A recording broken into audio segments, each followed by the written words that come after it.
What's going on, people? End of the game with the two best teams, some could say, this season, which is Liverpool and Manchester City. Obviously, they're a country mile ahead of everyone else, and we've just had a mad game where City have now battered Liverpool. I think from the 20th minute onwards, it's been pretty much all Liverpool. And we've obviously got Matisse, who's a Chelsea fan, who got battered yesterday, basically. Well, they lost 3-2, but so they can't really talk. Followed by Drifty, who's a Liverpool fan, obviously champions at the moment, but some say they're not real champions, but that's another story. And then we've got Big Steve, who obviously is a Man City fan. Well, how are you guys? Okay, but who's saying we're not real champions? Some say you got the Corona Cup. Oh, what, you mean the cup that we still have to stay focused for 3 months to come back and get the last victory to win? Okay. Yeah, well, either way, first things first, obviously, Steve, I want to start with you. What was your thoughts on what happened today? Like, because obviously leading up to this game, many could say it was a pointless one. But what did you think about the game? To be honest, it wasn't pointless for us because we've got the Champions League and we need to keep that momentum going. So I knew we were going to take it serious. Big respect to Liverpool. They've done well this season. They're a great side. We give them the guard of honour, showing a bit of respect. But I just think... By the way, Steve, by the way, you lot's guard of honour was a disrespect as well. You didn't even do it properly. But anyway. Well, listen, there's no handstands or out like that. At the end of the day, we did it. And when we proved it on the pitch, what we can do. We've got some good momentum at the minute. I mean, Phil Foden, young Garcia at the back. I mean, we did well tonight. People are going to say, oh, Liverpool have been celebrating and all that. Listen, that wasn't celebrating. We played really well today, and you got to give Man City credit. And we're focusing on the Champions League now, Real Madrid. And yeah, I'm happy with it tonight. Really happy. Drift. Yes. Tell me, what are you saying? Obviously, the players were on the bevies too much, right? I think they had too many Heinekens. Well, you can't bring me down. Nothing can bring me down. Yeah, we just got beat 4-0. But you know what? At the end of the day, I know for a fact, and everyone's going to say we're using it as excuses, but everything is there to show. That's the least concentrated, least organized, least switched on, least everything that we've ever been under Klopp. Yeah, I think it's obvious there was too much alcohol involved in the last week. Like it's plainly obvious. But is it excusable though, Jeff? You know what? Nobody ever wants to get beaten. So there's always that competitive part of me that's like, losing 4-0 is like, who wants to lose 4-0? Do you know what I'm saying? But if I'm honest with you, I know for a fact that it's human nature to be so good for so long, achieve your goal, and then relax. And that's all we did. We just relaxed today. For about 20 minutes, we were in the game and we were the better team for the first 20 minutes. But once they scored a goal, it was like, okay, have we got the energy to like keep going here? And then when it went 2, it was like, have it, innit? Like, that's what it was like. It was like, go on then, have it. Like, we were unorganized. Robertson, come on. I don't like to stereotype, but he's Scottish. How many whiskies is he back? Because today he was drunk. Today he was drunk. Do you know what I mean? Like, so, you know what I mean? It is what it is, man. Do you not, obviously, Matisse, do you not feel like when we're talking about the actual game, innit, before the banter, do you not feel it was a bad choice from Klopp to put Gomez on Sterling? You know, and quite frankly, why did Liverpool play such? I just feel they played the wrong shape in it for a game like. I know they don't really care, yeah, but obviously it's a pride thing. Do you know what I mean? Or do you, Matisse? How did you see it tactically? What really went wrong?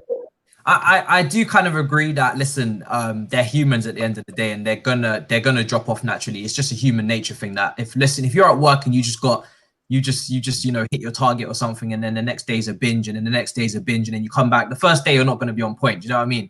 It's just human nature. And to be honest, we have to give credit to City. Like I said, they are. If there's any team to not sleep against, is City, because they will cut you apart. They will cut any team in the world apart.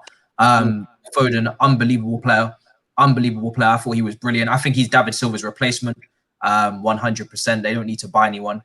I think I'm quite surprised with Liverpool. I mean, I'm just getting up their team here. I'm quite surprised with the team they went with. I mean, like, it could have been a little bit weaker, if I'm being honest. I just think if you're going to go on the binge, then just play the players that maybe didn't go as heavy. I don't know who. 100%. Obviously, we know from the past, Sir Alex Ferguson just played kids on when they were playing City. And it happened a couple of times, I think, even when Leicester, the game after, Leicester rested a lot of players. And I'm surprised that Klopp went with literally his strongest starting 11. Yeah, not to be disrespectful. That's what it is. Klopp's not a disrespectful manager, so he will never want anyone to think he's taking liberties. And if he'd have just put like 8 kids out, everyone would be like, "Rah, Klopp's taking liberties." So he didn't want to take liberties.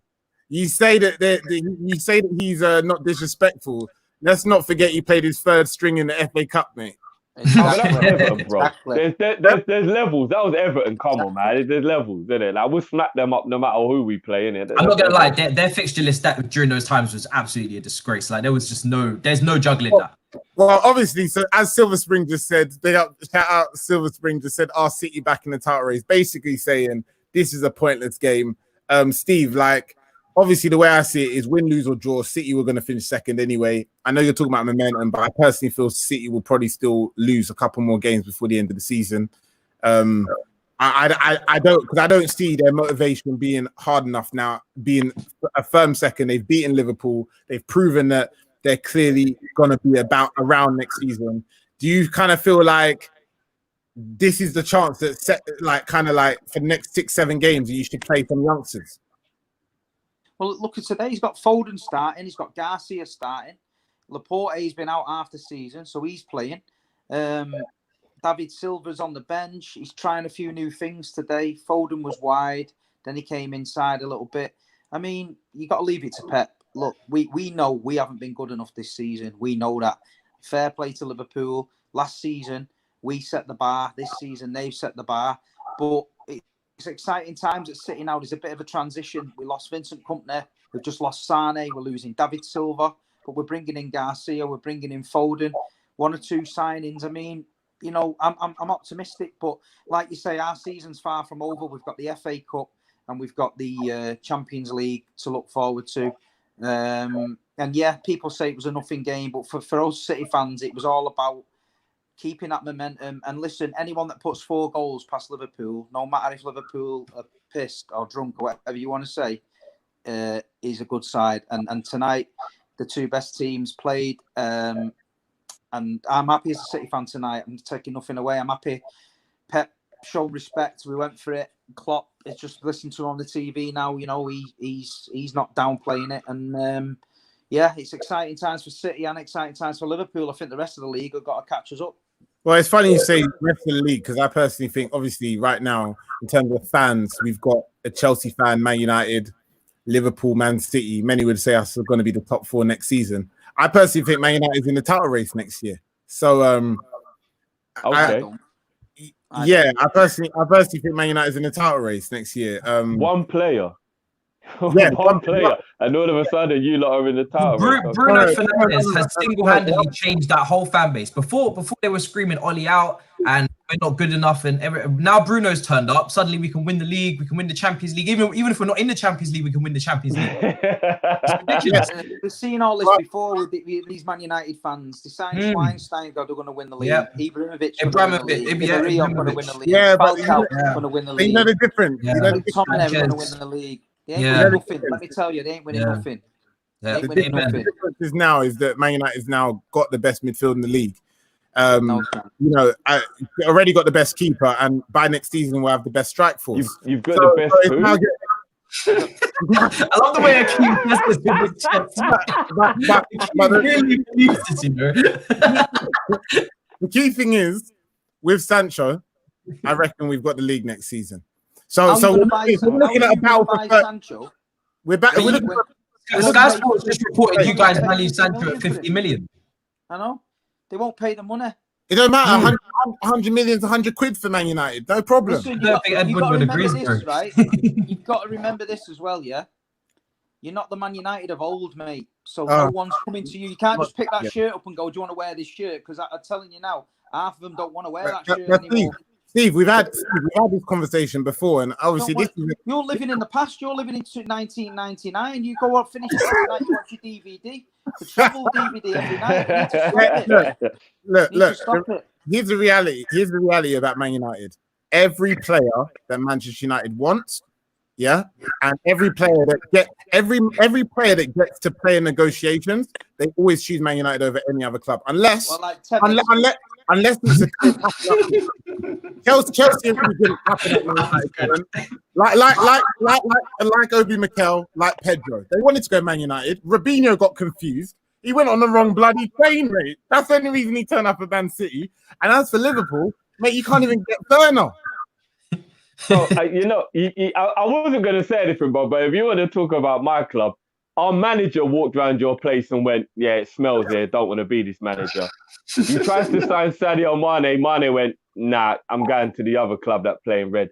So we've taken players from you guys. You wanted Firmino. He chose us. You had to go get the Pie as a backup, and look how that turned out. That's bro, fine. We're not comparable now with Man United. I know. You're looking at buying we stitched them up with Sanchez. We pretended we wanted Sanchez for so long. They snuck in at the last minute, paid about 10 million over the odds, paid wages, and we just stepped back and signed Laporte.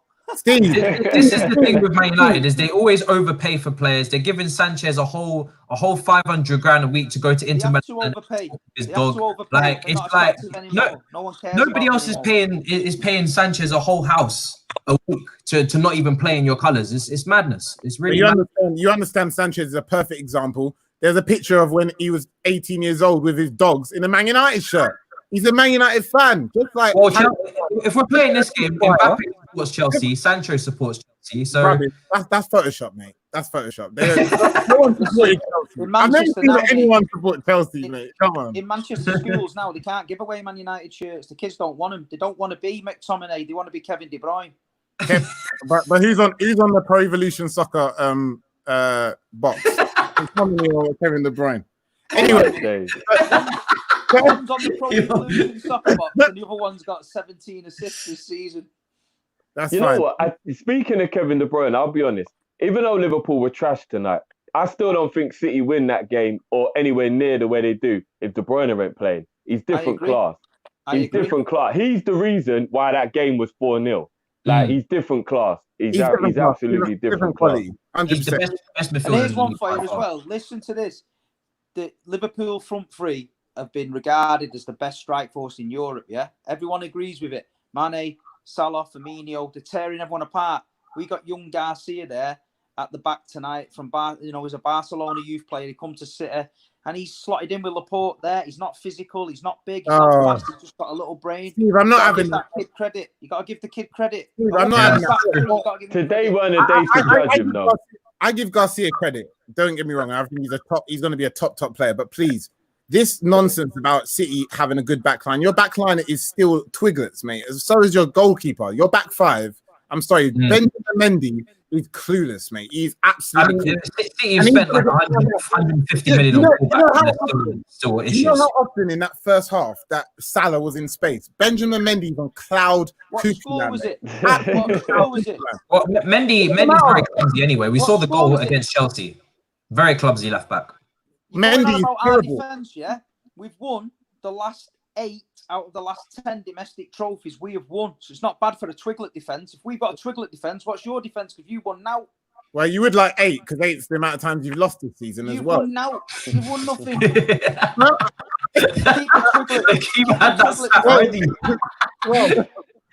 Twiglet defense. Look, we don't actually. We've got one of the best defenses in the league. Hence, I think Vincent Kompany was a huge reason as to why your defense was so good. To be honest, no, for sure it was. Vincent Kompany won us that league last year. I said it when we went on that run. He won us that league last year. At the end of the day, we had to. He's gone, and we had to replace him. You're not going to replace Vincent Kompany. The closest to Vincent Kompany plays for Liverpool, and that's Van Dijk, and you ain't buying him. Forget Koulibaly from Napoli. I don't care what he costs. I don't care if you're paying 80, 90 million for a 29-year-old. He wants to go to Man United, mate. No, he doesn't. He'll only go to City if Man United don't want him. But anyway, before who would you rather play? Akeem, who would you rather play under, Pep Guardiola or Ole Gunnar Solskjaer? You know, For your own career, who would you rather play for? Like a politician. I'd rather play. I'd rather play for Man United. That's my answer. Wow. I'd rather play for Mike Bassett, as a young boy. As a young boy, I'd want to play for a team with real history, and you want to play for a team with no clear direction. Has grinded out title wins with zero spent, and also no cheating as well. So that's who that was for Sir Alex Ferguson days. Those days are long behind you now. You haven't competed at the top level since Ferguson. Let's be real. No. Look, today we're talking about City and Liverpool. Yeah. before Jim has to go. And I know. Obviously, we've been talking about the top 4 next season. Like Liverpool, if Liverpool lose, obviously the next. Let's say they let's say they only win 2 more games for the rest of the season. Drift. Do you care? Do you care at all about the performances going forward for the rest of the season, or is it kind of just like in party mode now? The only reason it bothers me a bit if that does happen is because going into the new season, what would worry me is because our players have achieved everything they wanted to achieve, is it gonna be more than just the rest of this season? And next season, will it be like we've gone ham for 2.5 years and now we kind of like just physically, we need a bit of a break. That's the only thing that would worry me a little bit if we don't. If they literally only do it for the rest of this season and then we just on it again next season, then I won't care. But there'll always be a little part of me thinking, this better not be we've achieved everything we wanted to achieve, so now we don't need to try as hard. But I don't think Klopp will let that settle in. I don't. I just think it's all mad. No one's in the stadium. It was all weird. We're already champions, partied all week. It's, you know what I mean? I'm just going to look at it right now as a standalone game. At the end of the season, after all the other games are played, I'll be able to look a bit more into the psychology of it. But right now, we're champions. Them men have been partying all week. I don't even think partying, just in their mind. Let's not get twisted. As a fan, they are as gassed as I am, and I have been gassed all week. I've been smiling in my sleep. I've been dreaming Liverpool, waking up. Just everything's just been beautiful. So they're players. They earned it themselves. They can't help it. They're probably as happy as we are. I don't blame them for not playing well today. I don't blame them for running an extra yard. It's annoying. I didn't want to lose the game. But we're champions. Let's put this into context. We just lost 4-0 and we're still 20 points clear at the top of the table. That's a madness. Like that's a madness, bro. So you know what I mean? It is what it is, isn't it? I think it's fair to say, look, all banter aside, obviously, all banter aside, I feel like Liverpool. Someone said, "Shut up, Drifts." They're talking about psychology. Just hold the hell. Is that someone whose team didn't win the league? Yeah. I feel like, look, end of the day, I've got to say shout out to Liverpool. End of the day, because they, as hard as it is to say, they won the league out and out. Regardless, even if they lose the 5 of the last 7 games you've got left or whichever, you know, you've won the league comfortably. And you know, it doesn't really matter by how many points towards the end of the season. You've dominated the league, and you've got to a point that, you know, with 7-8 games to go, you've won the league comfortably. So no one can really say anything. There's no real banter for that. And as for Man City, they've proven that they're going to be in and about around next season, regardless. You know, regardless of what happens with the Champions League scenario, obviously, and regardless of what happens to some of your players, because let's not forget the likes of Kevin De Bruyne might leave.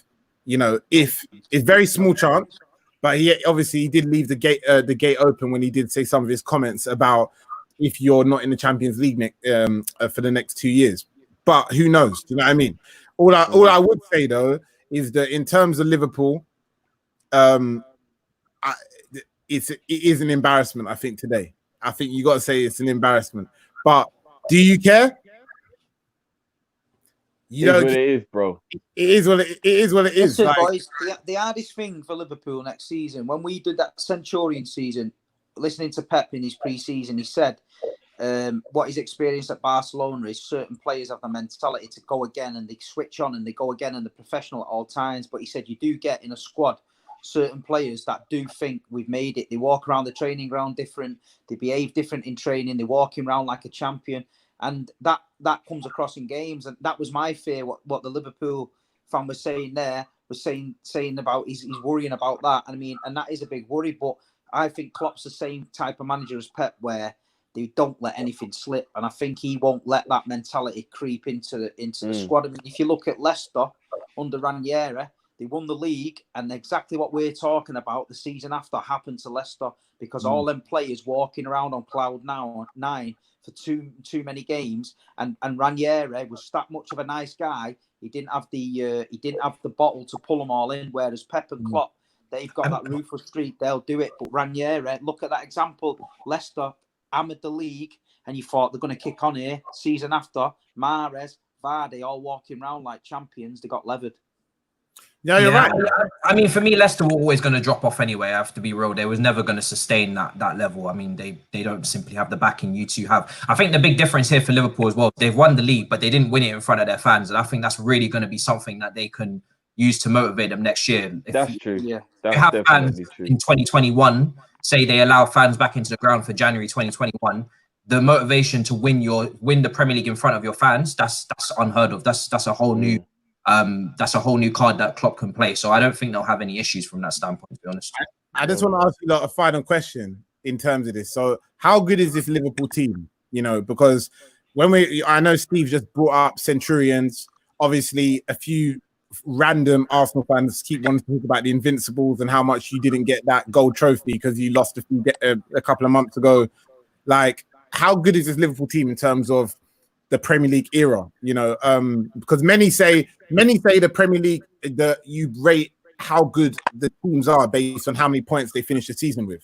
So the likes of obviously the Centurions is the greatest. You know, I think Chelsea finished with 94 points one year, but then some say the Invincibles is the greatest because they didn't lose, and then some say the treble winning team was the greatest because they have 2 major trophies which no one else has done. So where's it stacked? Where's it stacked, Drifty? Like where does this team stack? 96 points last year or 97? 96 points, and then this year they could finish on 102. I think it all depends which way you look at it. Because if you want to look at it in terms of involving all teams and all competitions, then it's probably the Man United team because they did do Champions League and Premier League at the same time. So obviously, if you're looking at all the competitions, then you've got to do it like that. If you want to look at it points-wise, then it's got to be the Centurions because no one's ever done it before. And to amass the amount of wins to get 100 points is just ridiculous. But at the same time, I'm looking at my team now and I'm thinking, we just won the league so early, we can actually not give a damn for 7 games. That's ridiculous. That's another unheard of. So I kind of think it just depends which way you want to look at it. I'll say Liverpool's probably third at the moment. If we break 100 points this season, then I'll say we're probably arguably second, maybe first. But that Man United team that did the treble weren't as impressive during the Premier League if you actually look at the games in the Premier League. So it just depends what you want. It honestly, it depends what you want out of it. But all the teams were great. You know what I mean? It is what it is, isn't it? You know what I mean? It just depends which way you look at it, really. Okay. Matisse, final words on who do you think? I think City played great football as well. Something I admire with them, with their Centurions team. I think Liverpool are very underrated this year because, to be honest, to do back-to-back the amount of points that they're about to do for 2 seasons on the trot is quite impressive. And I think Chelsea's team as well, best defense, most clean sheets. I think that's something that's not talked about enough. We absolutely dominated that year. And I think Arsenal's is overrated. And I know they're not going to like me for it, but to be honest, the amount of draws, gold trophy or not, when we're talking about just strictly a league campaign, how many times they drop points, it was quite a lot. So, you know, you can play to win or you can play to draw. It's up to you. But I'm more interested in playing to win. So, Arsenal's invincible team is definitely a tier below that for me. And I know they'll say nobody else has done it before, but that's because we're not trying to draw games. We're trying to win games. It's as simple as that. If you try and win games, then you're obviously going to risk losing a lot more. If you want to play for a point to get a gold trophy, that's your business. What did you say, Steve? What about Man City's team last season? You're talking about throwing the towel in. We went for every single cup competition domestically. Ferguson turned around and said it is impossible to win every trophy in England, and we won every trophy in England. I don't feel we get the credit for that. I knew you'd say that. No, but, but it's true though. It's true. That team was special. It was, and it came off the back of the 100 points. So you have to give credit. My house with my team sat there with every single domestic cup in front of them. A picture I thought I'd never see. I was in League Two. I thought if we win the League Cup before I die, I'll be happy. And I've got that picture on my wall, so I'm chuffed. So to me, that's the best team. After the Centurion season, to then go the season after and clean up every trophy domestically no one's ever done. It takes Man City's in the last 2 title wins. It takes some beating for me. That's me. I mean, I'd say I agree. I definitely, for me, last year was better than your Centurion year because you were being pushed to the wire by Liverpool. Well, I was just about to say that. Do you know what it is, right? And I'll tell you the truth. Without Liverpool being as good last year, we would not have won what we did. And I'm telling you now, without us doing what we did to Liverpool last year, Liverpool wouldn't have done it this year because they're both feeding off each other, like Arsenal and Man United used to do, and Chelsea and all that. Every team that does something special always has a rival that does something special to keep the pressure on. So them Liverpool fans will be looking at City thinking, God, they won again. We'll be looking at Liverpool thinking, oh, they've won again. And I think when you've got 2 teams like that, I think it really motivates them, takes you to the next level.